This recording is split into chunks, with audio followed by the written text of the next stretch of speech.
Et c'est bien connu, la France est réputée pour être championne des prélèvements obligatoires. En tout cas, une étude de l'Institut Rexecode confirme cette tendance.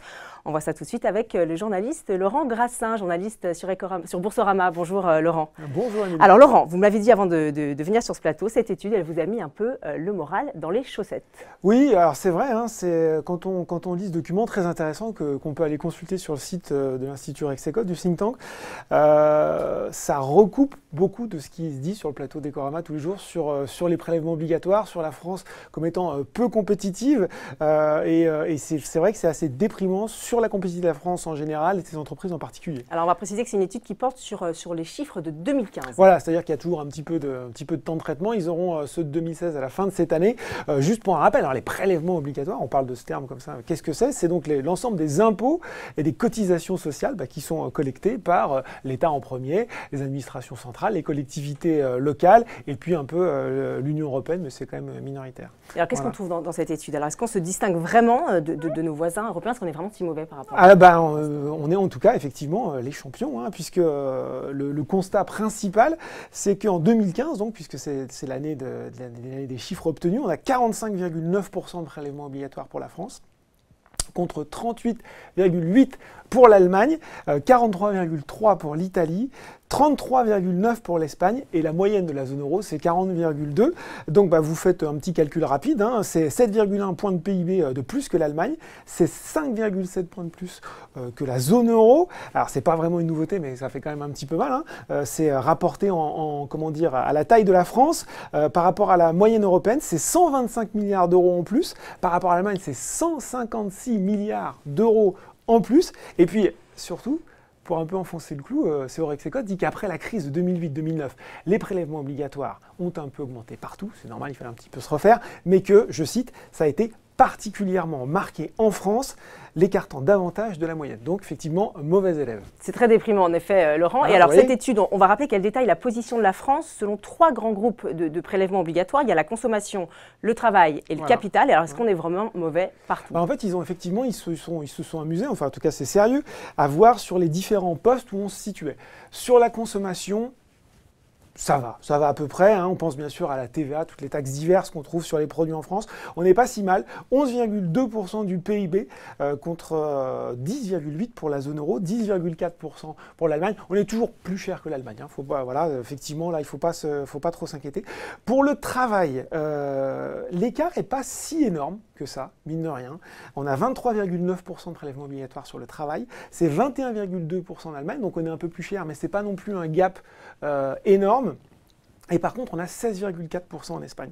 Rexecode prend le fait que la France, elle se distingue des autres grands pays par divers impôts qui sont assis sur la masse salariale. Donc, c'est pas top. Par contre, là où il y a vraiment une différence, c'est les prélèvements obligatoires sur les capitales. Alors là, on est champion avec l'Italie, on est à 10 les francs. Voilà, c'est le sujet. Hein, pourquoi la France est surtaxée? Pourquoi les Français ont l'impression parfois d'être surtaxés?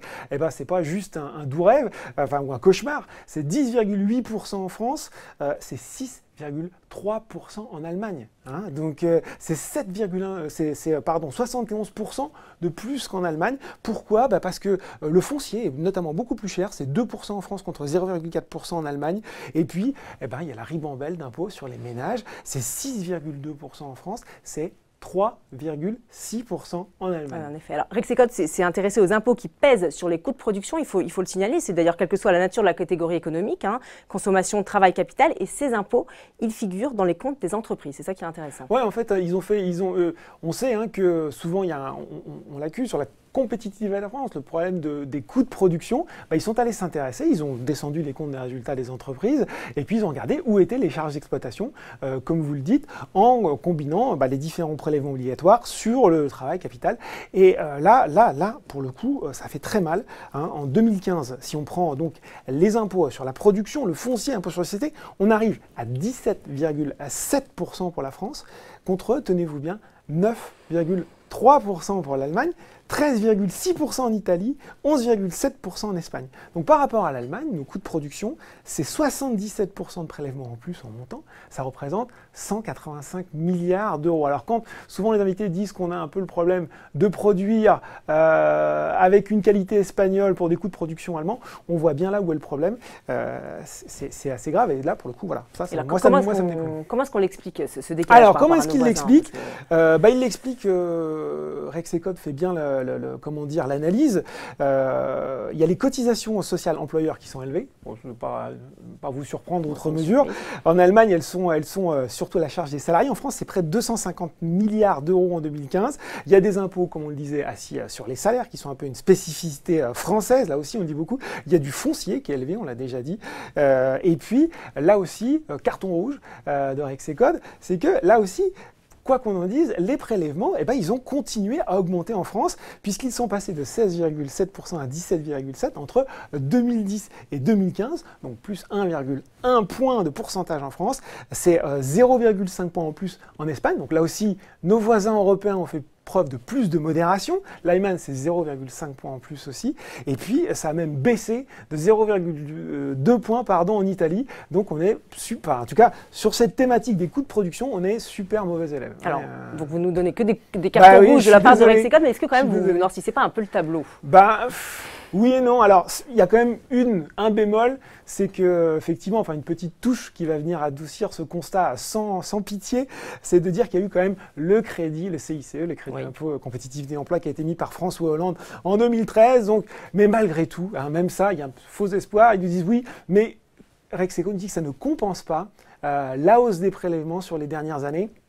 Ils reviennent un peu sur le début du quinquennat Hollande en disant qu'il y a eu un choc fiscal qui a été tellement fort qu'il a été à peine adouci en fait par l'effet après par le CICE, les relatifs adoucissements qu'ont eu lieu après. En tout cas, c'est un rapport qui vient un peu légitimer le programme d'Emmanuel Macron de dire qui pointe bien qu'il y a ce problème sur les coûts de production, sur les charges, sur les prélèvements obligatoires en France. Et cette pérennité des baisses des charges voulues par Macron, on sait maintenant que ce sera d'ailleurs pas pour 2018, mais bien pour 2018. Voilà, et pourtant, quand on lit ça, on se dit qu'il y a un petit peu urgence. Ouais. Voilà. Merci Laurent Grassin, journaliste donc sur Boursorama. Merci Émilie.